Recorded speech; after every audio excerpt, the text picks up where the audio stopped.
Salut, le projet restauration / prépa de la Seven continue. Dans cette vidéo, on remonte le moteur Ford Pinto 2 litres tout propre. Bref, on s'y met, c'est parti!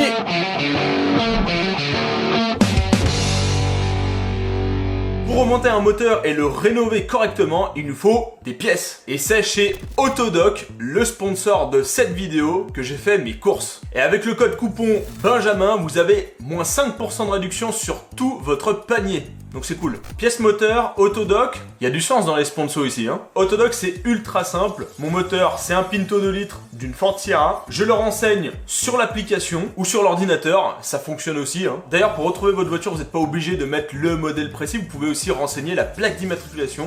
Ça fonctionne très bien aussi. Moteur, segment de piston, j'ai le choix. Et quand je clique sur une ref, j'ai toutes les infos. Ici, le diamètre d'alésage. Autodoc, c'est hyper pratique pour les cotes. C'est super utile pour bien vérifier que c'est la bonne pièce qu'on va commander. Et ce qui est encore plus incroyable, c'est que mon moteur, il date des années 70-80 et chez Autodoc, j'ai trouvé toutes les pièces compatibles avec ce moteur. Même si c'est un vieux moteur, ils ont les pièces les mecs. Et je peux vous le dire, vu que la vidéo est sortie, que les pièces sont compatibles. Donc c'est des bonnes pièces quoi. En neuf je précise. Donc inutile de vous dire que pour les véhicules plus modernes que les années 80, ils ont toutes les pièces. Voilà, je suis super content de travailler avec Autodoc. Ça fait des années que je commande chez eux. La GT40, c'était déjà des pièces Autodoc. Je peux que vous conseiller ce shop. Il y a toutes les informations en description de la vidéo. Et n'oubliez pas le code promotion Benjamin pour avoir moins 5% sur le panier. Merci Autodoc.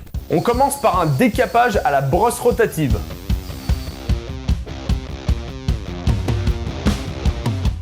Telle la devise du faut que c'est propre, un petit coup de Karcher sur le bloc pour dégager toute la merde. Ensuite, vu que j'ai un gros bac ultrason, j'ai pu foutre tout le bloc. Alors en 3 fois, ça passe pas en une fois, mais bon voilà quoi. Et regarde ça, il fume déjà le bousin. Ce bloc, on va le repeindre pour qu'il soit du plus bel effet. Ça part sur un masquage carrosserie de toutes les surfaces utiles. Les surfaces utiles et fonctionnelles, pour rappel, c'est en fait tout ce qui est usiné propre. Par exemple, la surface du joint de culasse, c'est une surface utile et c'est une très mauvaise idée de la peindre, sinon la jointure ne va pas être folle quoi. Bon, et puis une fois que tout est masqué, tout est à dégraisser et on peut peindre.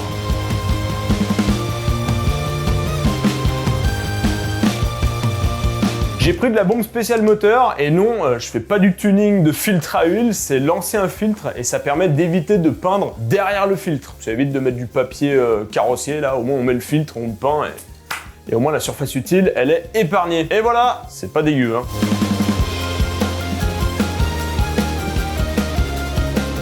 Et ça, c'est le meilleur moment, retirer les masques qu'on s'est fait chier à mettre pendant 1 heure, et là, tu les enlèves et là, c'est beau.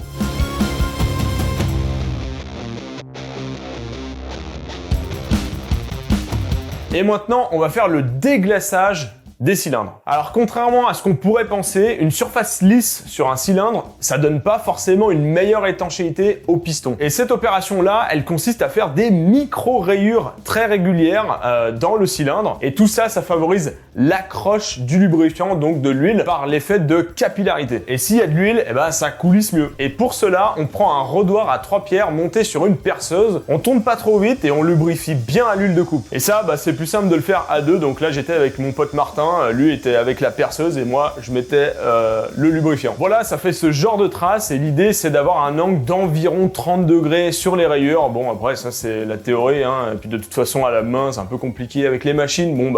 Ça peut se faire mais à la main c'est un peu tac tu vois quoi. Bref, le bloc c'est fait. Passons maintenant à la culasse. Et c'est ce truc-là qui est un peu plus complexe par rapport au bas moteur. Bon, on commence par un décapage des chambres de combustion. J'ai pas filmé, mais voici le résultat, quoi. C'est hyper important de nettoyer cette partie-là parce que y a plein de calamine et tout, et il y a plein de merde, et avec le temps, c'est moins bien pour le moteur, donc autant vraiment décaper cette surface. Ensuite, c'est un grand moment de nettoyage, comme on les aime. Faut bien préparer les plans de joints des collecteurs d'admission et d'échappement. En général, il y a de la merde collée et des restants de joints. C'est vraiment crados, donc il faut bien nettoyer ça et gratter. En tout cas, elle était bien grasse cette culasse, donc c'est plutôt bon signe, ça veut dire que c'était lubrifié, mais bon, apparemment pas assez, parce que l'arbre à cam il était complètement flingué. Souvenez-vous de ces belles images d'un arbre à cam comme vous n'en avez jamais vu, creusé de quelques millimètres au niveau de ses cams, magnifique. Petit tour encore une fois dans le bac ultrason, c'est notre pote dans cette vidéo.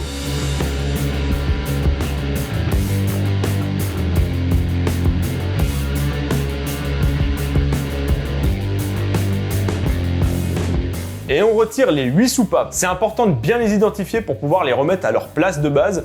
Bien sûr, ce sont les mêmes pièces, mais avec le temps et l'usure, elles se sont vraiment adaptées au siège de leur... enfin, le siège de soupape, quoi. Vu qu'elles se sont rodées avec le temps, autant les remettre là où elles étaient.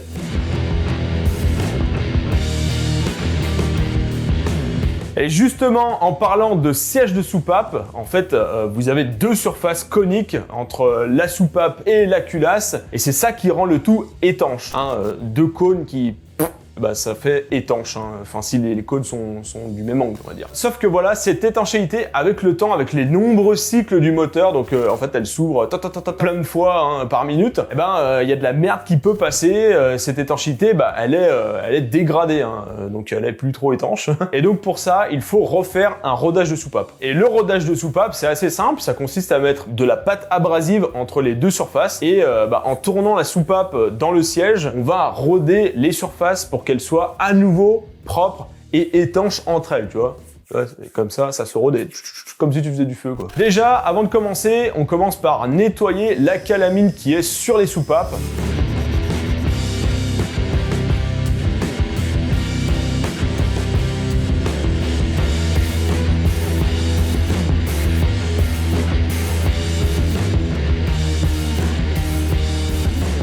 Le avant et le après pour les sièges de soupape côté culasse. Niveau soupape, on passe de ça à ça. La surface a été polie surtout côté admission parce que en fait ça favorise le déplacement des flux, hein. C'est pas que du tuning de soupape. De toute façon, une fois qu'elle a fait 2-3 cycles, c'est déjà tout noir. Non, là c'est vraiment pour un but d'efficacité, pour optimiser le flux d'air et d'essence. Voilà, c'est beau.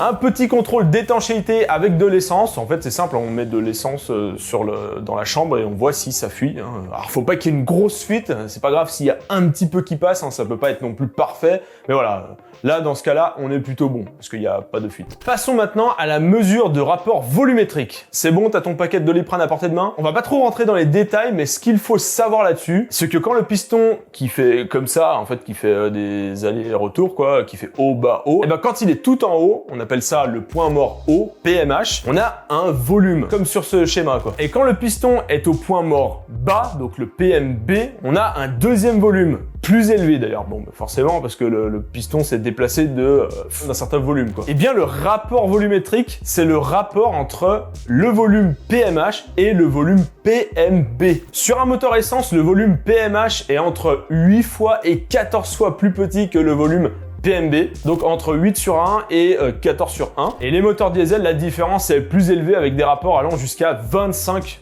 sur 1. De base, le Pinto, c'est un rapport volumétrique de 9 sur 1, donc c'est pas ultra élevé, le machin il comprime pas trop, quoi. Et le but, c'est d'augmenter tout ça en réduisant le volume en PMH, donc quand le piston est tout en haut. Et comment on réduit un volume de PMH? En surfaçant un petit peu la culasse. Le surfaçage en usinage, hein, c'est le fait de passer une fraise sur une surface plane, et voilà, c'est ça un surfaçage. C'est bien beau tout ça, mais il faut savoir de combien on retire de la culasse. Faudra déjà mesurer ce fameux volume de chambre de combustion qui constitue en partie le volume PMH. Donc on commence par remettre les bougies, on met de la graisse sur les soupapes pour que ça soit parfaitement étanche. On fait pareil sur le plan de joint de culasse et on met une plaque de plexiglas, un truc transparent, quoi. Ensuite, c'est super chiant, il faut remplir le volume avec une seringue. Donc tu mets de la flotte dans la seringue et tu injectes dans la chambre de combustion la flotte. Mais cette flotte, il faut bien penser à la mesurer, à regarder combien tu mets de flotte, et c'est cette quantité-là qui va te donner finalement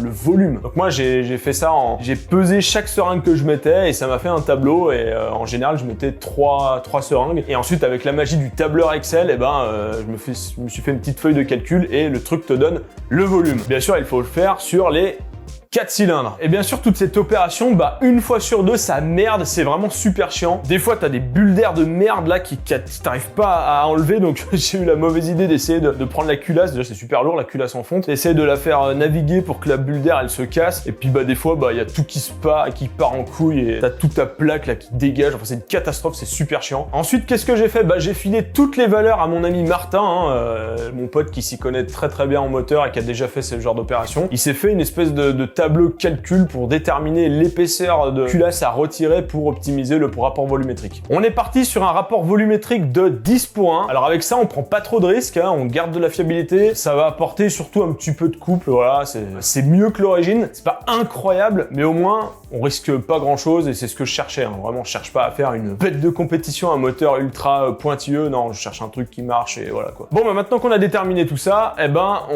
la culasse part en surfaçage. Et pour la petite histoire, pour vous donner un chiffre, il faut enlever 0,9 mm. Un petit peu moins d'un millimètre. Pour ceux qui font des restaurations de moteurs, ça va vous paraître énorme, mais en fait là c'est plus pour l'optimisation qu'on fait ça, c'est pas pour juste blanchir la surface. On passe au remontage du bas moteur. Enfin, on prépare les pistons avec un bon nettoyage. Faut bien insister sur les gorges de segment, hein. Faut pas qu'il y ait de la merde dedans, sinon le segment va pas être plaqué correctement et ça fout la merde quoi. On va maintenant mesurer les gaps segments. Un segment, ça a une forme de C, hein, tu vois, c'est comme ça. À cet endroit-là, il y a un petit espace. Et cet espace-là, il doit être impérativement contrôlé. En fait, c'est simple, hein. S'il est trop faible, ce petit gap, avec la dilatation du segment, due à la chaleur du moteur, hein, il risque d'être en contact. Et s'il est en contact et que son diamètre là, le diamètre du segment, il est plus gros que ton cylindre, ça risque de forcer sur les courroies et ça peut tout niquer quoi. Hein. Ça peut faire un serrage, bref, c'est la merde. Il faut vraiment contrôler ce petit gap. Hein. Alors c'est pas très compliqué hein, pour mesurer le gap segment. Il suffit de placer le segment à une cote fournie par le constructeur et avec des jauges d'épaisseur, on mesure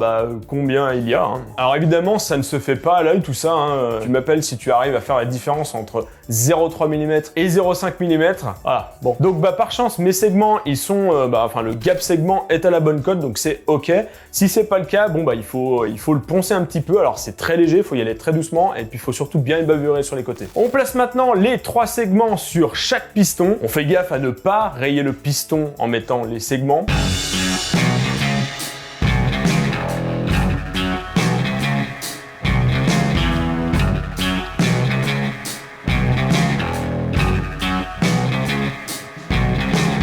Remontage des pistons, faut pas se planter de sens ni d'ordre de piston, ils sont notés, hein, on avait pris des photos lors du démontage, donc on les remet dans l'ordre et dans le bon sens.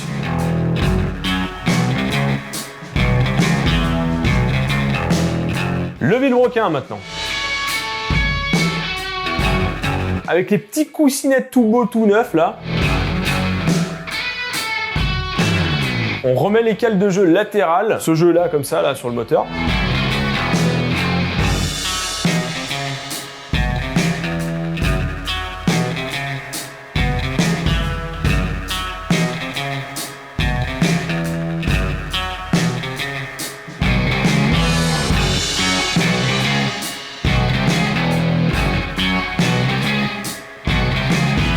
Les coussinets remontés, on pose doucement le vilebrequin. Faut surtout faire attention aux bielles. Elles peuvent choquer et rayer les portées de vilebrequin, donc faut vraiment faire gaffe.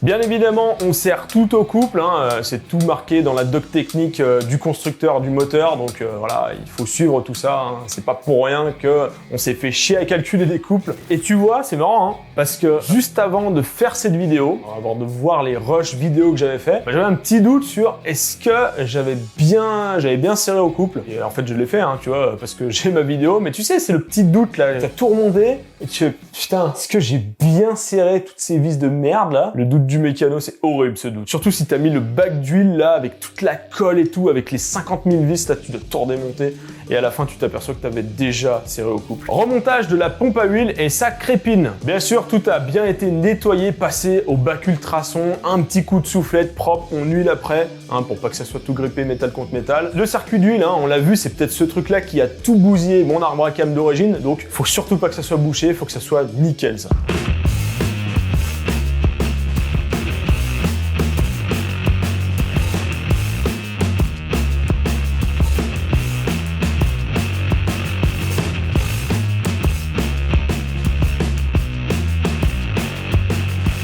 Bon les amis, petit point sur le carter d'huile. Comme vous pouvez le voir, c'est un carter modifié. Bon, il a été fait d'époque avec de la soudure à l'arc, donc bon, c'est pas le plus joli, mais au moins ça fonctionne et en plus il est compartimenté donc c'est pas trop mal. Sauf que ma crépine là d'huile d'origine, celle que je viens de mettre en vidéo, n'est pas bonne, elle est beaucoup trop longue. Donc ce que j'ai fait, c'est que je suis allé chercher sur le 1,6 litre l'ancienne crépine et on voit qu'elle a été coupée. On voit ici une soudure, elle a été largement raccourcie, à peu près de ça. Et là maintenant le carter peut passer. Et maintenant on va l'installer, on va mettre de la pâte à joint de partout et on va mettre le joint qui est neuf, qui est juste là-bas. On n'hésite pas, bien sûr, sur la pâte à joint. Faut partir du principe que même avec des joints neufs, eh ben, ça va fuir quand même. Donc, on n'hésite pas à en foutre un paquet, tu vois.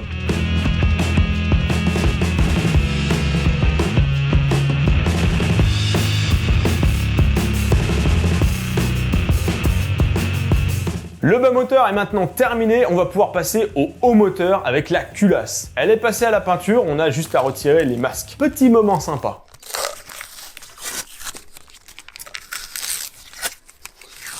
On va maintenant remplacer les joints de queue de soupape. En fait, la soupape, elle dépasse côté chambre de combustion, donc là c'est normal, hein. Mais la tige de soupape, elle dépasse aussi de l'autre côté pour pouvoir être actionnée par les culbuteurs et l'arbre à cam. Et à cet endroit-là, il faut une étanchéité. Et ce sont ces petits joints qui font le taf. Avec le temps, ils s'usent et résultat, on n'est plus trop étanche. L'huile, elle passe dans la chambre de combustion, le mélange et les gaz d'échappement, ils se barrent dans le carter, bref, c'est la merde. Et d'ailleurs, c'est peut-être pour ça aussi que mon moteur, enfin le moteur, l'ancien moteur, le 1,6 litre, il fumait comme une locomotive. Je pense que c'était clairement les joints de soupape, enfin les joints de queue de soupape qui étaient complètement flingués et le gaz d'échappement passait directement dans le carter de cache-culbut et ça fuyait par le bouchon d'huile là. Je pense que c'était à coup sûr ça parce que ça fumait, même moteur froid, enfin vraiment c'était catastrophe quoi. Ce genre de joint, c'est vraiment, ça coûte que dalle, c'est assez facile à enlever et à remettre, donc bon bah voilà, faut pas se priver. Hein. On remet ensuite les 8 soupapes, faut bien faire gaffe à pas péter les joints, hein, parce qu'il y a des petites gorges sur les soupapes, donc si elles s'accrochent sur les lèvres du joint, bah voilà, faut faire gaffe à pas tout péter quoi. Allez, place au ressort de soupape, c'est pareil qu'au démontage, mais cette fois-ci, on remonte.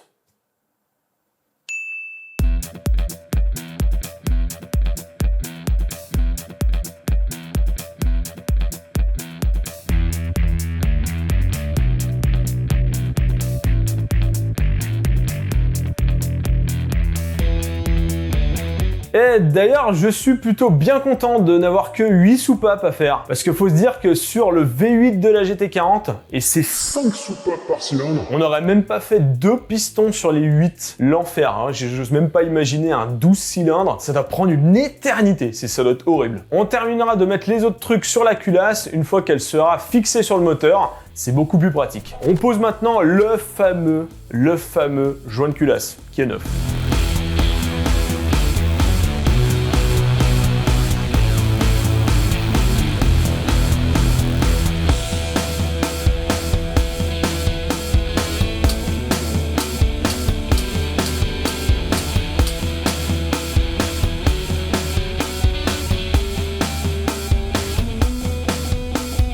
Et j'ai reçu mon nouvel arbre à cam. Et pour la petite histoire, quitte à changer l'arbre à cam vu l'état de l'ancien, je me suis dit autant prendre un bon arbre à cam. En fait, sur un moteur Atmo, l'arbre à cam, c'est vraiment le truc qui fait gagner un max de puissance. Il y a certains Pinto qui sortent 200 chevaux en atmosphérique.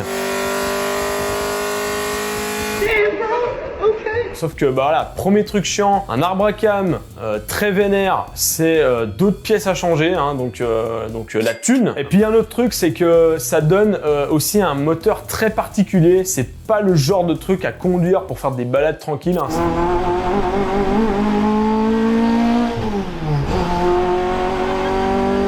C'est exploitable que dans une tranche de régime. Bon, en tout cas, moi, ça m'intéresse pas pour ce projet. Mais bon, voilà, il y a plusieurs sortes d'arbres à cam de compétition, enfin d'aftermarket, quoi, un peu mieux que l'origine. Et je me suis dit, bah, on va essayer de taper sur un qui est un peu mieux que l'origine. Et un problème de plus, bah, ça coûte 10 fois le prix d'un origine neuf. Et l'autre souci, c'est que j'avais contacté même plusieurs préparateurs qui vendaient ce genre d'arbre à cam pour avoir des infos parce que bah, en fait, tu claques littéralement 700 balles dans un bout de ferraille. Donc voilà quoi, t'as envie quand même de savoir bah, ce que tu mets dans le moteur quoi. Et les mecs, bah, tu les appelles et à la fin, bah, ils te donnent jamais de signe de vie là. C'est magnifique. Hein. Vraiment, petit coup de gueule, en France, on a un souci. Les mecs veulent pas vendre. Tu contactes des gens, ils ne reviennent pas vers toi pour te vendre leur leur truc. Tu vois, tu es client, tu demandes, tu vas claquer 700 balles. Non, personne n'est là. Bref, j'ai repris un arbre à cam d'origine, sauf que là, c'était 50 balles, j'étais sûr que ça marche. Voilà, j'aurais pas mes 15-20 chevaux supplémentaires. Oh là la merde. Par contre, comme on l'a vu tout à l'heure, avec le surfaçage de culasse, je vais avoir un petit peu plus de couple. Bref, voici mon bel arbre à cam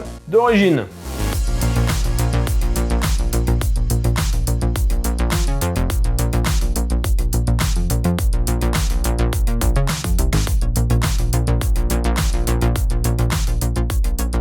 J'installe maintenant la pompe à eau. On n'oublie pas bien sûr le joint papier accompagné de la tartine de patchock silicone pour assurer l'étanchéité comme jamais. Installation des poulies et de la courroie de distribution qui va actionner notre arbre à cam tout neuf. Alors c'est marrant, sur ce moteur, il n'y a pas vraiment de spécification pour tendre la courroie. C'est vraiment, si tu arrives à la tourner de 45 degrés environ, c'est bon. Sauf que ça dépend un peu de la force de chacun.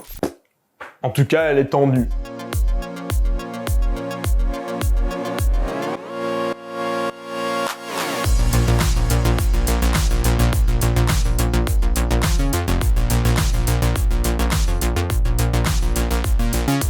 On va maintenant remettre les culbuteurs, ou plutôt les leviers oscillants dans notre cas, mais on s'en fout, t'as compris quoi. On met la vis de réglage, on met le culbuteur, d'ailleurs ils sont neufs. Rappelez-vous l'état de l'arbre à cam, les culbus ils étaient pas spécialement mieux parce que c'est eux qui ont pris le tarif, donc voilà. J'ai changé ça coûtait pas trop cher et voilà, on part sur du neuf. On met les petits ressorts.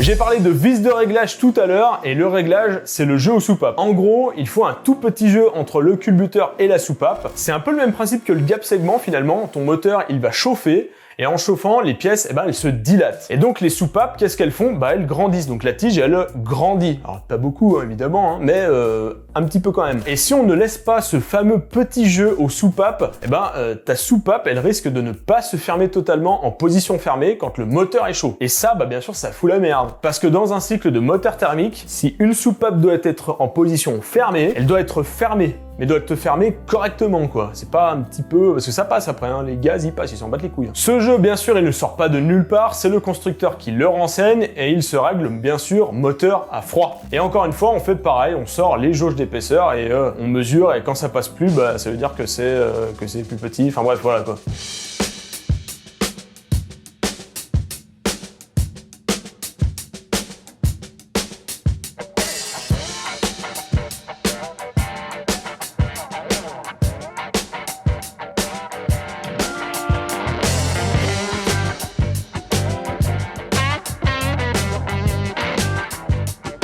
Après check sur la revue technique de ce moteur là, en fait le jeu aux soupapes qu'on vient de faire là, en fait on s'est posé la question de où est-ce qu'on devait mesurer ça, et en fait il faut pas mesurer ici, il faut mesurer ici, tu vois, entre le culbut et la cam, et pas entre la soupape et le culbut. Donc vu que là on a un effet de bras de levier, là comme vous pouvez le voir, le 0,2 il passe là où on l'a fait forcément, et en dessous là il ne passe pas, et donc c'est problématique, donc il va falloir que je refasse tout.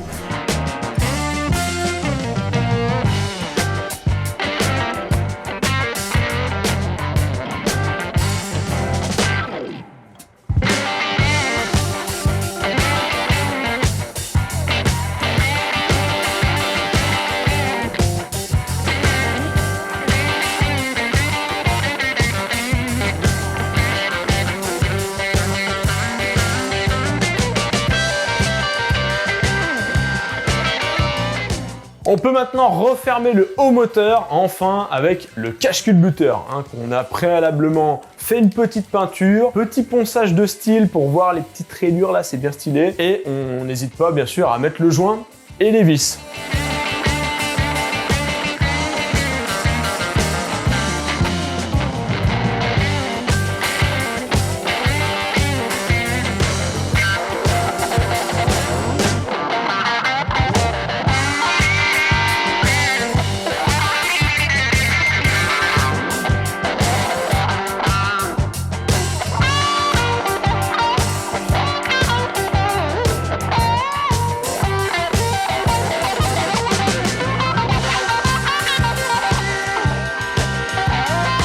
Voilà, le moteur est terminé. J'ai trop hâte de l'entendre démarrer, surtout qu'il va être équipé d'un collecteur d'échappement type Spaghetti 421. C'est beau. Et on n'oublie pas bien sûr le combo. Côté admission, j'ai prévu 2 carbus double corps Weber en 40. Avec ça, si ça gueule pas, ça va être magnifique. Vraiment, c'est avec les petites trompettes là. Magnifique. Si vous avez aimé, pensez au pouce bleu, le partage, le commentaire si vous avez des questions. Je regarde tous les commentaires, j'en réponds à certains. Et n'oubliez pas bien sûr de vous abonner. Et quant à moi, je vous dis à la prochaine. Tchou!